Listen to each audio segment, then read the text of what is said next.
Can we talk about last night's games? Which one? I just want to talk about first why Rachel is. Why is your?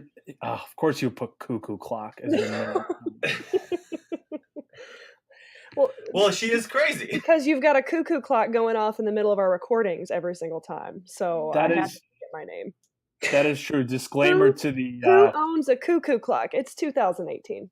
I'm in agreement with you on that. I'm not defending the practice. It brings character. It brings personality. It brings an extra, that real makes the listener really feel like they're part of the podcast when they hear that. That natural sound. You can't beat that. You have a singing bird clock. Yes, that's what I have and stuff. Just serenades me in the background as I deliver my hot takes. You guys are ridiculous. Rachel, talk to me about Liz. Because what happened to her in the second half? What happened to the Dallas Wings in the second half? I mean, besides the fact that the Phoenix Mercury just they couldn't miss. They couldn't do anything wrong. DeWanna Bonner was just throwing everything. Like, she could throw it behind her head between the legs with her eyes closed, and that it was going. She was in disbelief. Tell me you saw when she made one of those shots, and she was just like laughing her way back. Like, I don't even know how that went in. Taunting everybody. There's 1 second left on the shot clock. And taunting herself. I mean, she was just like, "This is ridiculous." I mean, you knew the whole game was a heat check. Well, for you her. knew it like the whole time it was happening, like especially that second half, that third quarter. I mean, like you knew what was going to happen, and like Dallas was so deflated and just had nothing left at that point. It was just like we all knew it was going to happen. I mean, and then you had Taurasi, who's playing like she's like 25 years old, getting buckets on everybody. Yeah, apparently there's a time in the season where I said she shouldn't be in the MVP talk, and I'm going to have to go back on myself on that. She was incredible. I mean, I got called out. She's just like, and that's like the thing. Like, I know we're going to talk about this when we start, like when we get rolling and stuff here, but like when we look ahead to Connecticut and stuff, but like, that's why they have a shot. And that's why they have a shot in any game they go into or any series is you have her on your side. You got to like your chances, given that she's 11-0 in elimination games or 12-0 now. I believe it's 12-0, and that's it's crazy. It's just crazy. She wills her team, and the frustrating part about Dallas is a team that we've talked about all season being having so much depth. Yes, they have all these injuries or whatever. Nobody hit double digits besides the 2 stars. Yeah, that's the problem. So many missing pieces with Dallas. I mean, it's a very talented roster, but it's not, in my opinion, is not like strategically put together in terms of just what balances the other. Their 3-point shooting and just offensively, like the way they work with each other. I mean, if it's not Diggins or Cambage, like I don't know what else is like transpiring out there. And then I mean, I made this comment too. I forget who I was talking to yesterday, but like, that's a bunch of like, I mean, their team is long, they're athletic. I mean, they should be so much better defensively, consistently, and I just felt like for the entire season, being able to really buy into the defensive end of the floor was not something they were ever able to consistently do. And obviously last night, they couldn't stop Phoenix, at least try to slow them down at all. They couldn't. I remember you said that exact thing last night, Rachel. You were saying like this team just has a lot of holes when we were talking during the game and stuff, and just that it's just interesting. And like that's why I wanted to ask you guys, because I was like thinking about it last night, and I think like I know we've like talked about this a lot, like we've just talked in general. Like I think there's a lot of teams that have some very interesting off seasons coming up, and I feel like Dallas is one of them that like already it's kind of been a lot of like what could happen this offseason has a lot of it laid out for us. And, obviously with Fred getting, fired, and Pat and Rachel, answer me this though. Yeah. Were you as equally like hyped on Taj as I was last night? Because Taj mic'd up. I was freaking out. The way she was just like, we ain't got time for that. Yeah, but don't you love Sandy though? Sandy. Oh yeah, no, I love Sandy. Sandy's an amazing coach. Sandy mic'd up is great, and then you get the Australian accent in there. Like, come on, man, you can't beat that. Love the energy. No, I agree. Also, can we talk about how there was like 7 people from Australia represented in that game last night, or 5? Like national team. Yeah, What it was like crazy. I saw that stat. How much of an advantage did Brondello have in that game because of that? Is that an unfair advantage that maybe they should only allow American coaches? Well, here's something that I want to throw at you guys. That was a joke. You're out of control. I have something I want to throw at you guys, which I think you might find interesting. And Rachel will really appreciate this. So, and this will lead into another question I have.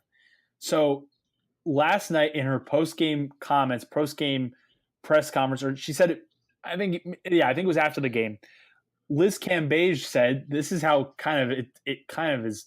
This is not, I don't think she meant it as a shot at Taj, but she said that Sandy probably knew her and her game the best of any coach there in the arena that night, because of their work together on the Australian national team. Okay, that's got to be a shot. If you say in the arena that night, that's got to be a shot. If you say in the world, that's different, in my opinion. And don't hold me word for word on that, but pretty much you're saying like Sandy knows me really well.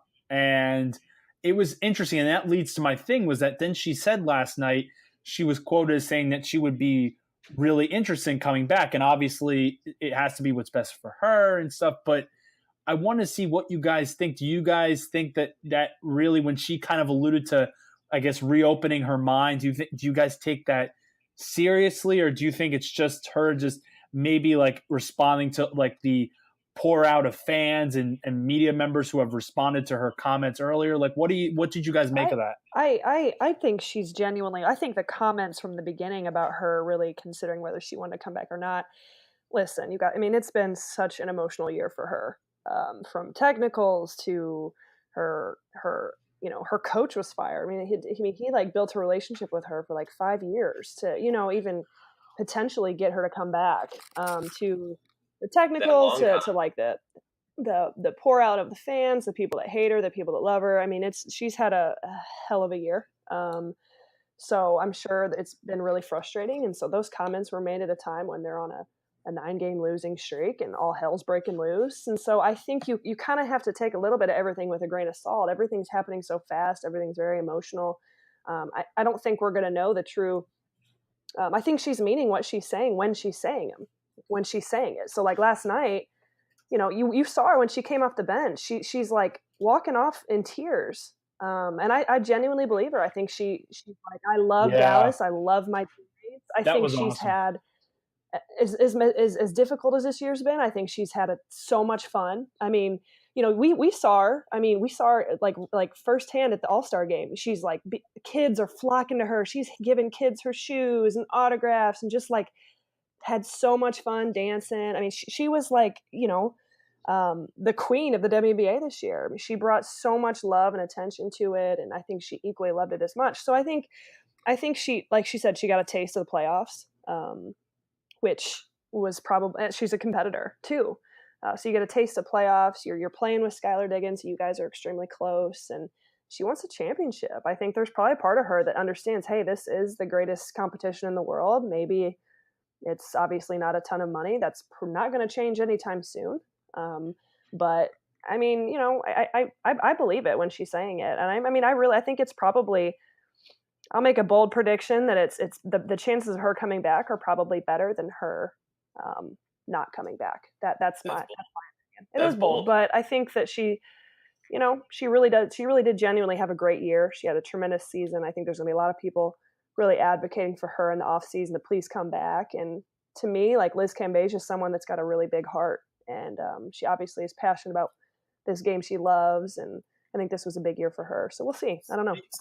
Stevens and Skylar are going to be constantly hitting up her phone every day. Come back. But she's been the best. I think she's been the best story of the league this year. And there's been a lot of great stories. By far. It's been so, like I said this last night, I said her season, like we may get one like this iconic dominant year. Like I agree with you, Rachel, on that when you tweeted about how like it was like Shaq-esque in how she dominated because she was this big, like tall, like a center who no one could stop and just would have her way no matter how she would do it. And if we get one season of that and that's it, like it's one of these things that's like in any other sport, and this, I don't want to get down too far down that rabbit hole of men's sports versus women's sports coverage, but like, I know, no, I don't want to, but I mean, what I was going to say is like, this is something that like would like almost like warrant like a 30 for 30. Yeah, no, I'm with you. That's how big I think the storyline has been, just her and the other storylines this year. It's been huge. You've got like people are rapping about her. I mean, and it's not just her. It's good for the WNBA as a whole. So we want to talk about growing the game. It happens with underlining stories and characters and personalities like this. I mean, her personality is as big as she is as a human being, and I love it. And it's huge, and I think she single-handedly alone grew the WNBA. I mean, light years as to what it was. No, I agree. And also, I mean, I'll build on what you were saying, Rachel, when we were at the All-Star game in the locker room with her, and we trailed her because we had a few questions we wanted to ask her. We trailed her from the court to the locker room, and she gets to the locker room being very friendly, interacting with us, answering our questions. And the whole time she's freaking out because she wants a Sharpie so she can sign the 5 other pairs of shoes that she has in her locker and run back out and give them to the fans. And she's like, the fans aren't going to be there. I want to give them to this little kid I saw there. I want to give it to this person. I want to do this. She's not only growing the game with her personality, but her effort grows the game on and off the court. All right, the more exciting game of last night was Minnesota versus LA, and Maya Moore, I never thought I'd say this, screws the pooch. Yeah, it was not pretty. It was not. What, 0 points? 0 points in the fourth quarter?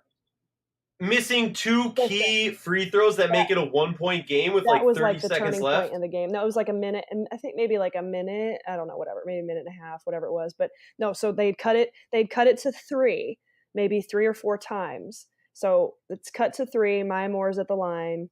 She misses both, and she's like an 83% free throw shooter, which is just, to me, at that point in the game, that caliber of player, there's something going on. And I'm going to go ahead and say it right now. Something is going on. I don't know if it's personal life. I don't know if it's between the ears. I don't know what it is, but there's something going on in Maya Moore's world for her to miss both of those free throws and in that moment. So anyway, they instead of it being a potential 1-point game, LA gets the ball back. They go back down. They pull up.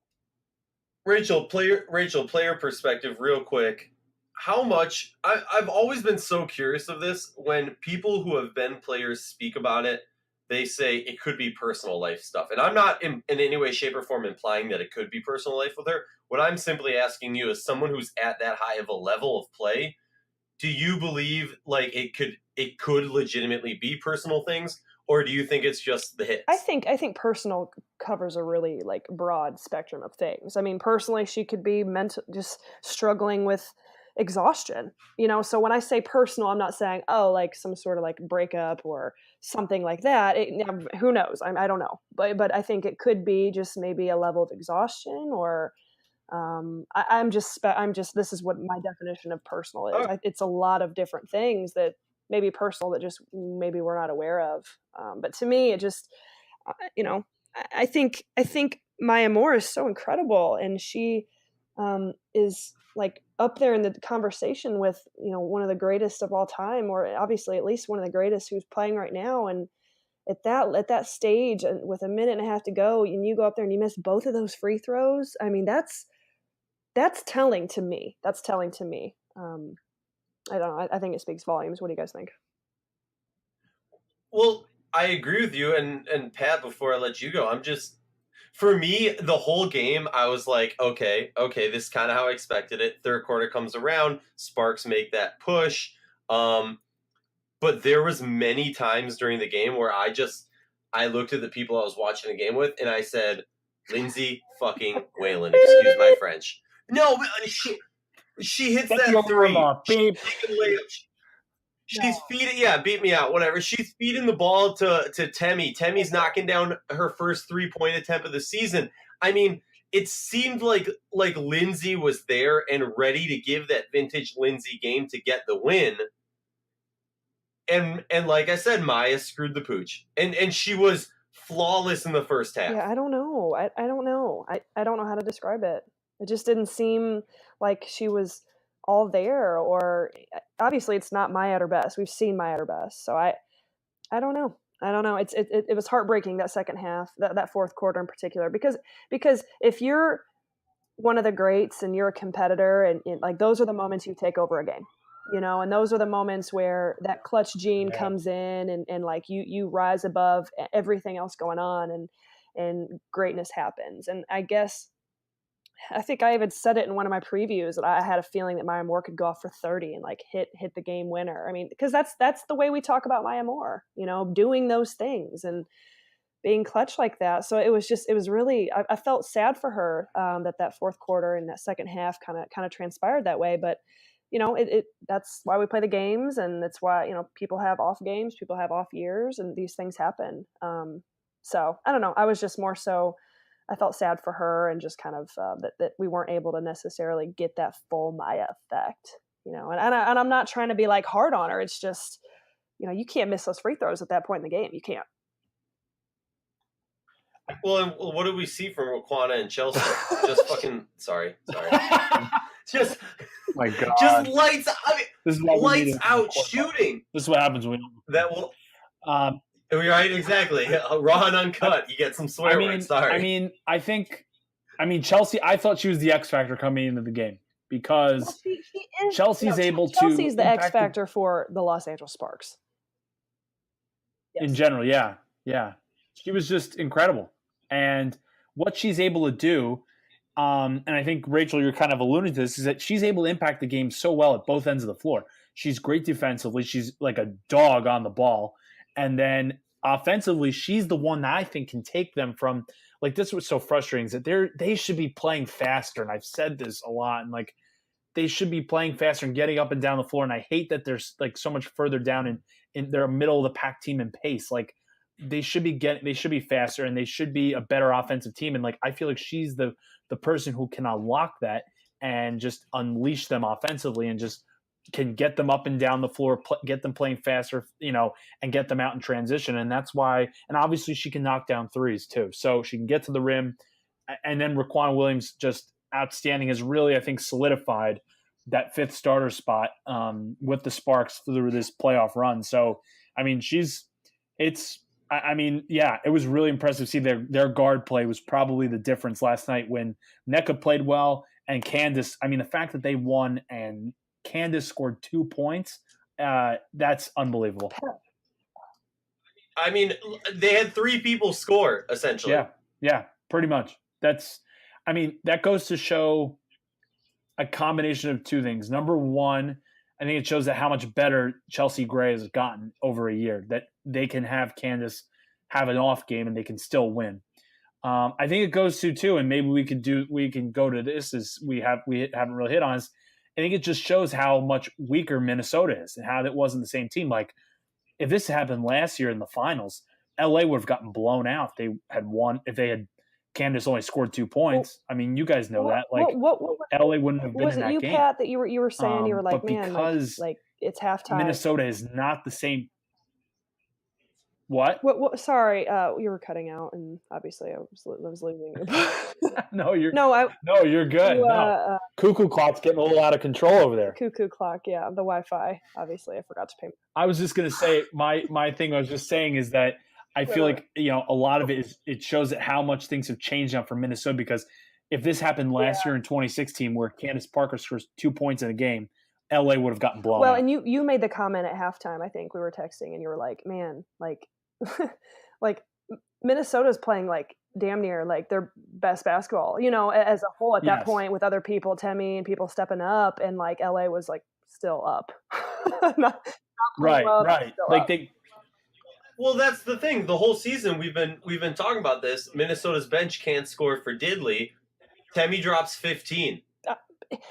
That's what needed to happen, but you needed to have vintage fouls and vintage more along with other people, or Zandy not be afraid. Okay, I know we got cut out soon, but Zandalicini hits an early 3-ball and then just disappears for the whole game. I thought she'd get going. She was actually my prediction as someone that would, hopefully rise up, and she'd been doing well. But it was Temi, which is, hey, why not? I really I mean, if you would have told me going into the game that you would have had Temi with 15, any one of the bench players comes in for the Lynx and has 15, I'm saying that the Lynx win that game because you needed that extra offensive boost, and I really felt like Maya Moore was going to hang about 25. Fouls would have had about 18 or 20, but it just didn't happen. So I don't know. Is what it is. I'm done with it. One last thing I gotta say though, you haven't played her all game, and then you're gonna throw her in there, a player who's had, confidence issues all season. You're gonna throw her in there on the last play and give her the ball when their team is just like chomping at the bits. I don't know. I was just like, what are you doing? Why would you put her in there at that point? I don't even remember that happening. So. She was the one on the last play who got the ball. They were down by. They still kind of had a chance to do something if something crazy happened. They throw it to her. She takes one dribble and gets the ball stolen. Well, yeah, that's about what you would expect. I'm with you. I mean, just ridiculous. Just. Hey, I have one last comment. We're out. Pat. Okay. In your best words, how do you describe the difference of pace between the two games last night? Yes. Yes. And then we'll foghorn it. Oh. Well, I mean, yeah. I mean, I gotta be honest. I'm like, I mean, that Wings. I mean, it's like for people on the East Coast, the tip off for this Lynx Sparks game is at 10:30, so we're already late enough. The fact we got to put two teams that are just like. It's like watching like two snails go up and down the court. It's like we're already going to fall asleep, If it wasn't Lynx Sparks, I'd fall asleep. But so I described it. I described the first game, which I don't think you could disagree with. Wings Mercury was like 5G Wi-Fi. Like you flip on that Wi-Fi, it goes at 5G. You're just flying the speed. And then watching Sparks Lynx was like dial-up. I dozed off in the third quarter. See, that's the thing, It's like, sorry, everybody. It's okay. No, you're fine. I mean, like, that's the thing. Like, it was so late, and like, okay, Lynx Sparks. If it wasn't Lynx Sparks, then like you're most likely gonna not stay awake because it's just like the pace was just. Oh my God, it was just. I mean, like that first quarter. What was the score? It was like 15-15. 15-16. Lynx with the lead. 15-16. Yeah, there we go. They had the lead. Yeah. So it was just like it's like I that shows again like how much it's changed too. That like I think that goes back to like I said this last night and like putting a bow on the Lynx season is they the game is changed now. The game is getting faster. Rachel is a coach, this like when you're looking at players and stuff and you see it like when you talk to like colleagues like the game speed is getting faster. The days of it just being a half-court game and stuff is not the same anymore. And, like, the Lynx are not built to play that style in current fashion. And you see, like, teams like Seattle and Connecticut and Dallas and Phoenix were built to get up and down the floor. Washington, yeah. You're not going to – it's just an outdated style of play, and it's just – the game is changing. It's like it's getting to be where the men's game is, where it's just get up and down, run and gun. Yeah. No argument. We'll see where it goes. I still stand by my statement after the loss. Lynx Dynasty is not over. You'll see it. You'll hear it. You'll believe it. Woo!